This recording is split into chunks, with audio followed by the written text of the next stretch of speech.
네, 안녕하십니까. 오늘은 1월 24일 수요일 성 프란치스코 살레시오 주교학자 기념일입니다. 네, 기념일이니까 독수와 복음은 연중주간 따릅니다. 사무엘기 하권 7장 나탄의 예언입니다. 네, 사무엘기 하권 7장 굉장히 중요한 내용이죠. 나탄의 예언. 본문 좀 더 보시겠습니다. 네, 다윗에 관한 시편 89편입니다. 계속 여러 번 나오죠. 89편. 네. 나는 내가 뽑으며 계약을 맺고 나의 종 다윗에게 맹세하는 바. 다윗 89편이 나오 다윗. 네. 그래서 89편은 나탄의 예언의 내용이 조금 들어있어요. 자, 복음은 마르코 복음 4장, 오늘부터 4장. 씨 뿌리는 사람의 비유와 해설. 마르코 복음 4장. 해설보다는 씨 뿌리는 사람의 포인트가 더 중요합니다. 자, 그러면 성경 본문 보시겠습니다. 사무엘기 하권 7장. 사무엘기 하권 7장 나탄의 예언. 네. 다윗 임금이 이 헤브론에서 유다 왕으로 살다가 북이스라엘 10개 지파가 우리의 왕도 되어 주시오. 네. 그래서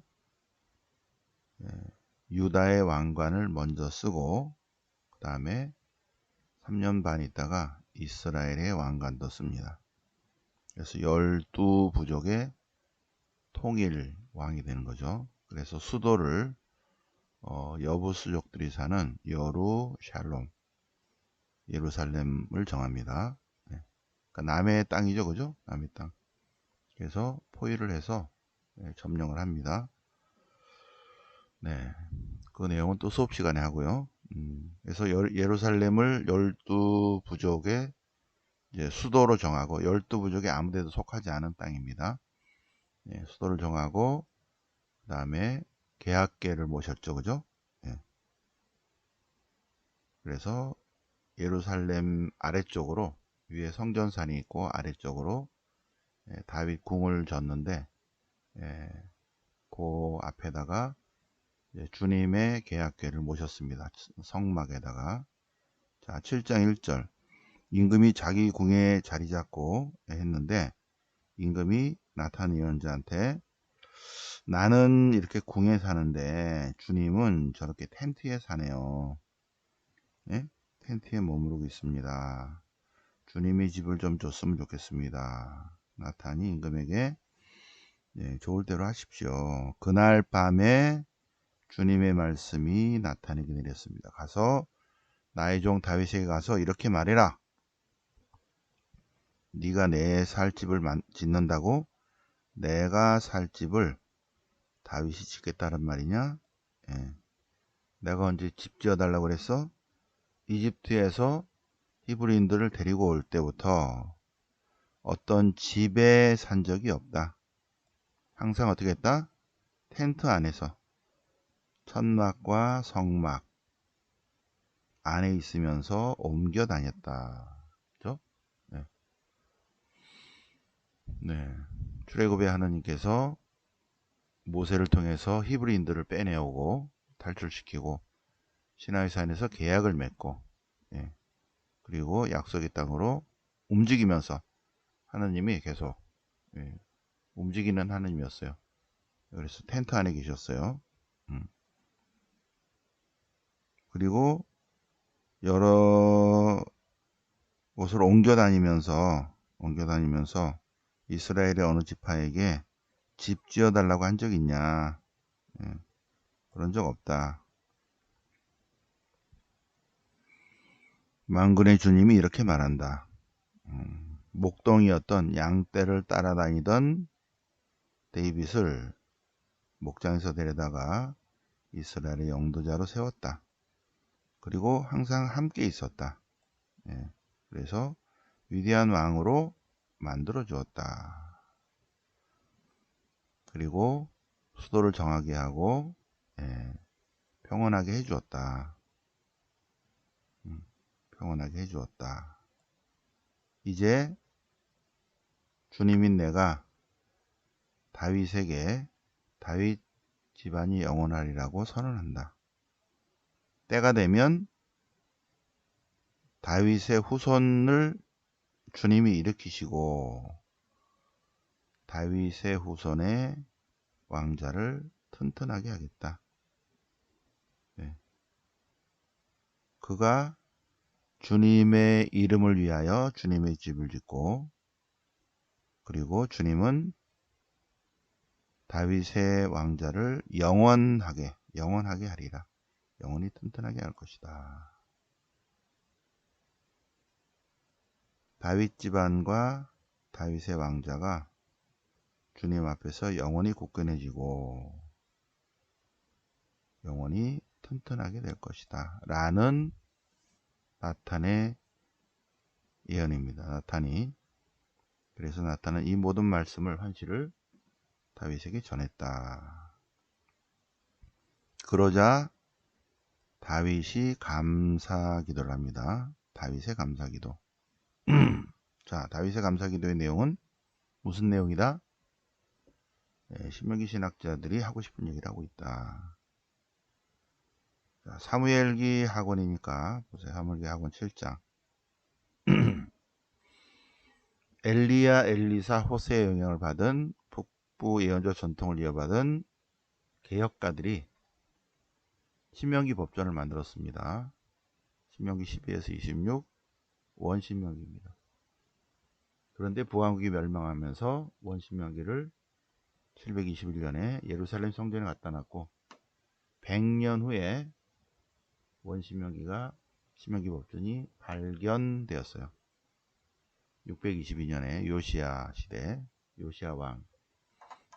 그래서 요시야 왕이 신명기 법전을 읽고 종교 개혁을 했습니다. 종교 개혁의 신학화 작업이 신명기 역사서의 작업이에요.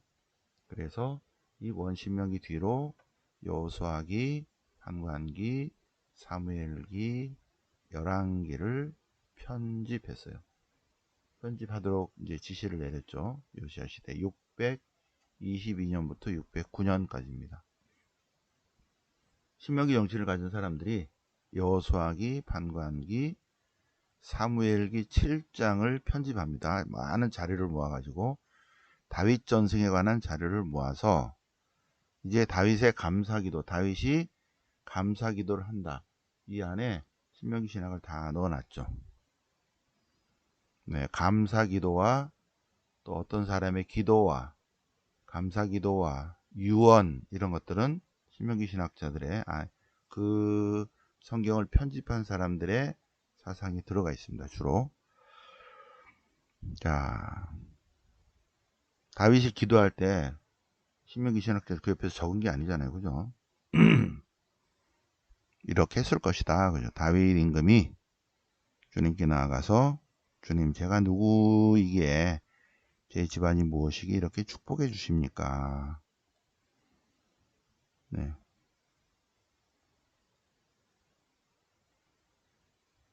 당신 종의 집안이 일어날 먼 장래일까지도 이렇게 알려주십니까? 네. 저는 주님으로부터 엄청난 은총과 축복을 받았습니다. 정말 주님 말고는 다른 신이 없습니다. 주님께서 당신 백성을 이끄셔서 건져내셔서 당신의 소유로 삼으시고 그들에게 이름을 주시고 가나안 땅으로 이끄시고 다른 신들을 다 몰아내시고 축복해 주셨습니다. 또한 당신을 위하여 당신 백성 이스라엘을 영원히 당신 백성으로 튼튼하게 하시고 그들의 주님이 되어주셨습니다. 그리고 나탄을 통해서 하신 그 말씀 절대 변하면 안 돼요. 네. 다윗 집안을 두고 하신 그 말씀 약속 꼭 지키셔야 돼요. 영원히 변치 않게 하시고 친히 그 말씀대로 이루어 주십시오. 네. 그러면 사람들이 만군의 주님은 이스라엘의 주님이다 하실 것입니다. 네. 다윗 집안을 일으켜 주겠다 하셨습니다. 그러니 복을 내리셔서 영원히 영원하도록 축복해 주십시오. 영원히 복을 받을 것입니다. 네. 그런데 어떻게 됐어요? 587년에 망했어. 다윗 왕조가 어디서 끝나버렸어. 귀환 있는데도 이때는 왕이 없어. 그리고 나중에 하스모니아 왕조가 생겨. 이상하다 이렇게 되죠. 그러면 나타네어는 진짜 예언인가? 응? 여기까지가 이제 오늘 독서인데 이상하네. 여기가 다윗의 왕자는 영원하리라. 네. 아직 이 신명기 역사서를 쓸 때는 아직 다윗 왕조가 안 망했죠, 그죠? 그래서 사무엘기를 요거를 그대로 전승을 옮겨놨어요. 그 다음에 이걸 편집하면서 바빌론 유배 이후에 편집하면서 요건 아닌데 했을 것 같아요. 그러면서도 희망을 담으면서 신명기 역사서를 썼을 것이다. 그래서 우리가 지난주 또 엊그저께 또 신명기 사무엘기로 공부를 했습니다. 굉장히 중요하죠. 나탄 예언이 무슨 의미인가? 정말로 그런가? 그렇지 않은데 그런데 다윗의 후손 그것을 얘기하는 것이 아니라 왕권 다윗의 왕권은 메시아에 관한 예언이다. 메시아에 관한 예언. 다윗, 솔로몬, 르하밤, 아비야, 마사, 여호사밧, 요람 그런 왕이 아니라 다윗의 후손의 이상적인 왕에 대한 예언이다. 언제 완성된다? 예수님 시대에 완성된다. 이걸 썼을 때는 아직은 이게 뭐지? 이렇게 하면서 썼을 거예요. 네. 자, 이 모든 구약 성경은 계속 예수님으로 다 수렴해 있습니다. 네. 자, 그러면 시편을 보실까요? 시편. 네. 시편 89편은 시편 89편이니까 여기죠, 그죠? 시편집 제3권. 시편집 제3권은 바빌론 유배 중에 또 유배 이후에 편집되었을 것입니다. 시편집 1권은 다윗 솔로몬 시대에 여러 전승들을 모은 모음집이고 시편집 2권은 그동안에 쭉 이어온 그러한 시들을 모은 모음집이고 시편집 3권, 4권, 5권은 바빌론 유배 중에 또 유배 이후에 또 새롭게 편집하고 또 추가로 보충하고 이 덩어리들이 있는 거예요. 1권, 2권, 3권, 4권, 5권 이렇게 1권, 2권, 3권, 4권, 5권을 만든 것은 마이너스 300입니다. 마이너스 300. 515년 제2성전이 완공된 이후에 한 100년, 150년 지난 다음에 최종적으로 정리하면서 많은 시편을 모아서 이 덩어리로 내려온 거는 그냥 제1권 또 추려서 제2권 제3권 해서 150편을 딱 나중에 모아서 신명기 신학자가 편집했습니다. 신명기 신학이 시편에도 많이 나와 있어요. 들어 있습니다. 자, 시편 89편에 다윗에 관한 내용이 나옵니다. 4절. 나는 다윗에게 맹세하노라. 영원토록 그 후손을 영원히 이어지게 하리라. 사무엘기 하권 7장 나탄의 예언을 여기다 한 줄로 넣어놨죠, 그죠? 네. 그리고 20절에도 내가 영웅에게 왕관을 씌우고 백성 가운데 뽑힌 이를 들어 높이는데 나의 종 다윗을 찾아내어 그에게 축성했노라. 나는 다윗을 맏아들로 세상 임금들 가운데 으뜸으로 세웠다. 영원토록 그에게 헤세드를 보전하여 그와 맺은 계약은 변함이 없으리라.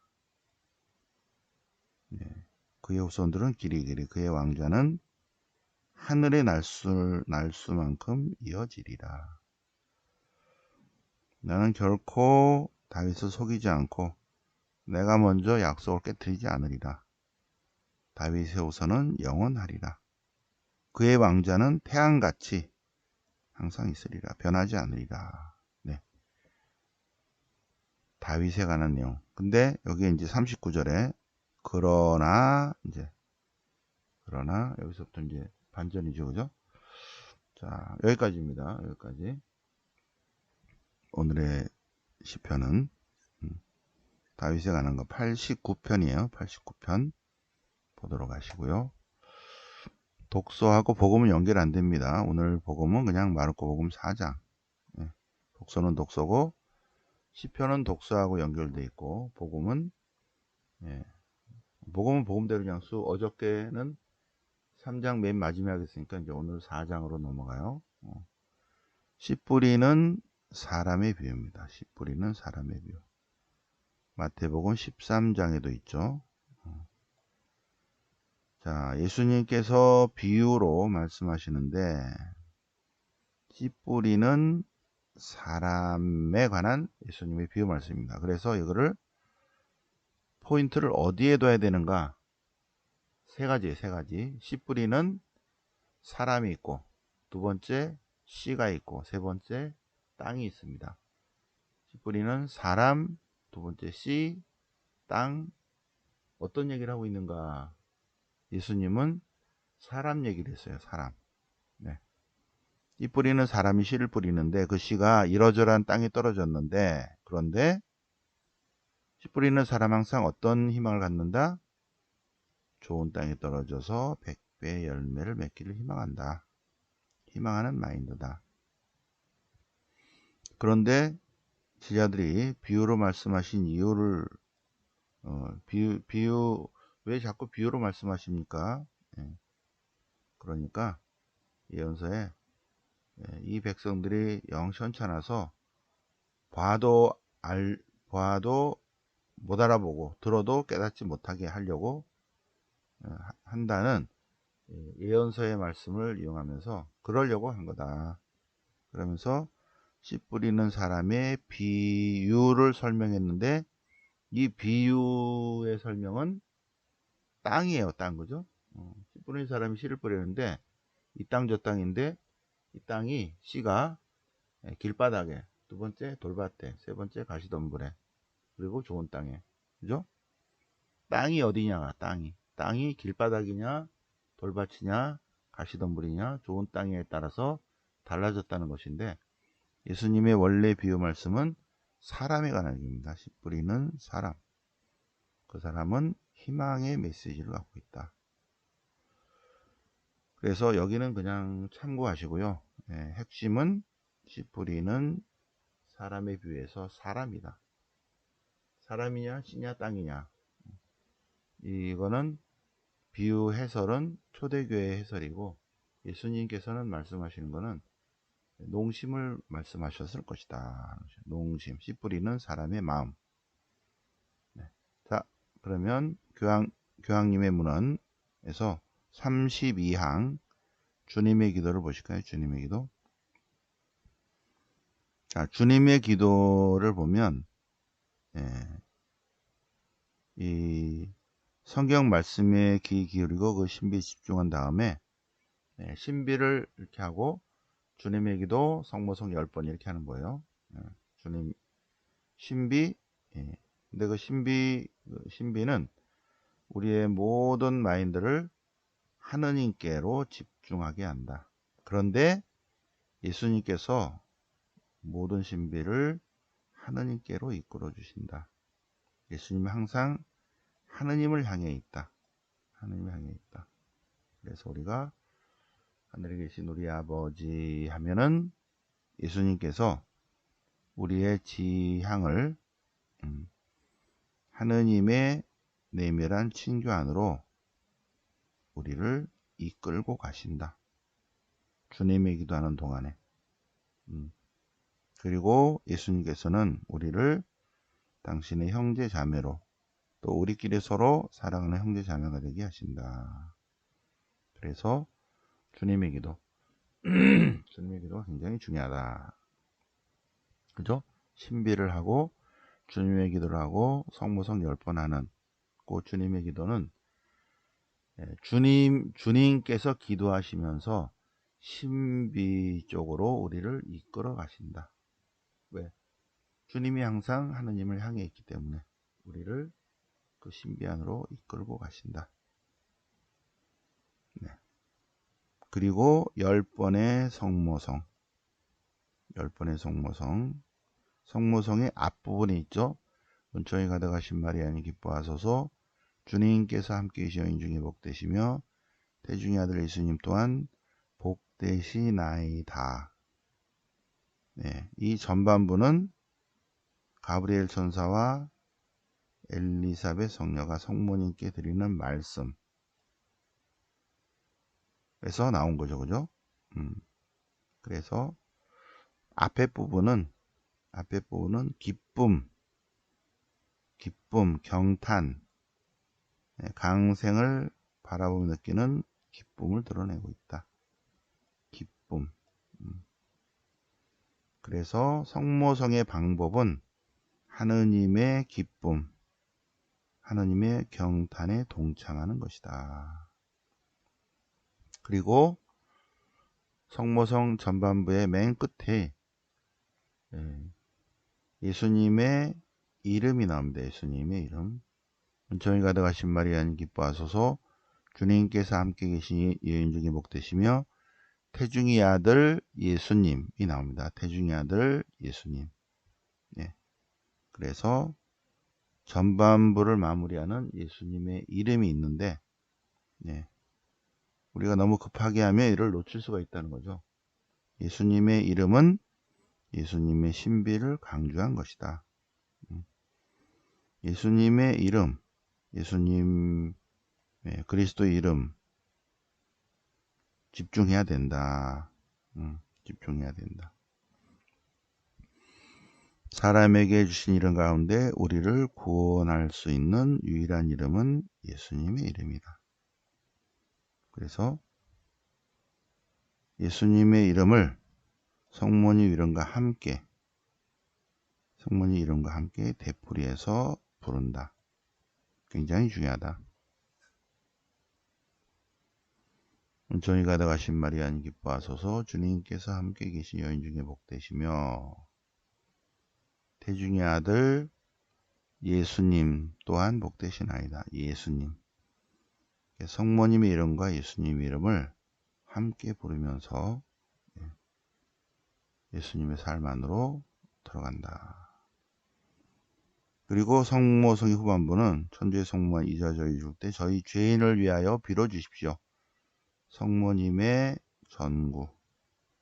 성모님 저희를 위하여 빌어주소서 하는 것입니다.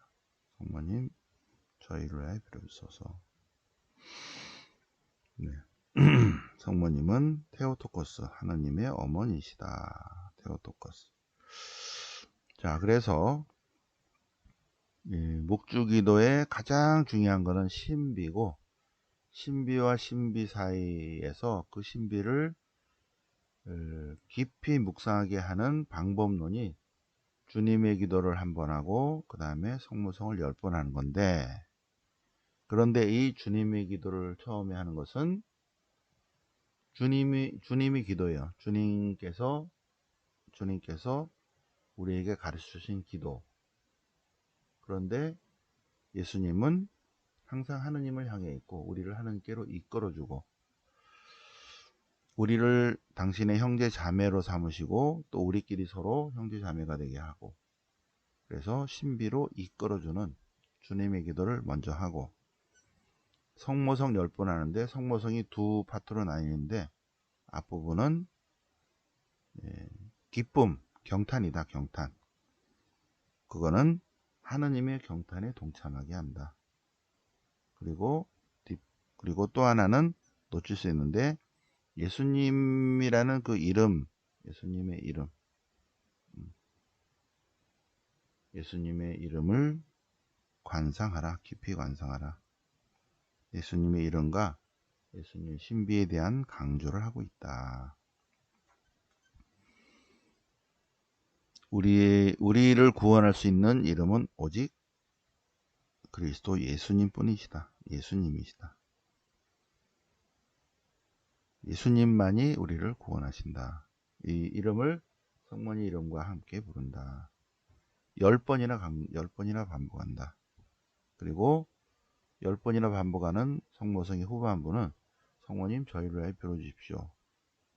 성모님께 기도를 부탁하는 것이다. 굉장히 중요하다. 그래서 그것도 천천히 주님의 기도 10번의 성모성 해보도록 하겠습니다. 네. 그리고 오늘은 수요일. 네. 어제 화성으로 다 끝났죠? 네. 토성, 월성, 화성. 네. 토일월화. 토일월화. 4일만 일하는 남자. 자, 오늘은 수요일, 내일은 목요일, 그 다음에 금요일, 그 다음에 기쁜 토요일. 토요일은 항상 성모님의 날입니다. 그래서 1월 27일이니까 12월 성탄 때 세례 받으신 분들 한 달 지났으니까 고해성사 하러 다 오셔야 되고요. 그래서 1월 27일 넷째 토요일이니까 고해성사가 있고 병자성사가 있고, 그리고 미사 중에 축일 행사가 있겠습니다. 그리고 끝나고는 2부 행사가 또 있겠습니다. 자, 그리고 1월 29일은 아오모리 일본 아오모리 설명회 여행사장님 오셔서 하니까 29일 미사 때 다 오도록 하시고, 일본 아오모리 이쪽 아키다 아오모리 여기로 다 갑니다. 아키다도 가요. 여기 아오모리 북쪽 눈꽃 비정 갑니다. 눈꽃 비정 문화영상 비정입니다. 그 설명회가 있으니까 일단은 설명이 오기 전에 다 완납하시고요. 정리해 주시고 설명에 다 오셔서 설명 들으시면 되겠습니다. 그리고 매월 마지막 월성 마지막 화성은 봉헌이 있습니다. 그리고 구정 합동 유령 미사는 2월 8일 토요 성모 시심을 앞당겨서 2월 8일에 토성, 2월 8일에 앞당겨서 토성, 구정 합동 유령 미사 봉헌하겠습니다. 네. 자, 그러면 오늘 1월 24일 성 프란시스코 살레시오 주교학자 기념일을 맞아서 새벽반 공부해 보셨습니다. 네. 영광의 성부와 성자와 성령께 처음과 같이 이제 항상 영원히 아멘. 성부와 성자 성령 이름으로 아멘.